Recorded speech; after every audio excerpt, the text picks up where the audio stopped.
Today I'm going to show you how to stream to a new platform or change the credentials of an existing platform. That's right, we're talking about stream destinations. Let's go. Let's say you log in with a YouTube account, but you want to stream to Facebook or Twitch or even to a different YouTube account. All you have to do is go to the top right corner and click on the profile icon. Click on settings and you will see multiple platforms. On this page, you can connect to any platform with the account of your choice. Now go back to the studio and start the stream.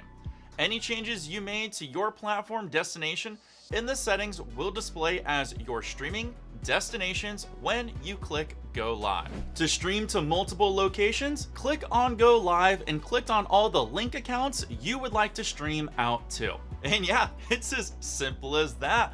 Once you connect all accounts you want to stream to, hit go live and you're up and running within just moments. The best part about Melon is it's super simple to broadcast to multiple platforms at once, so play around with it. And if you need any more help with how to use Melon effectively, gonna put a few videos here up on screen to help you out even more.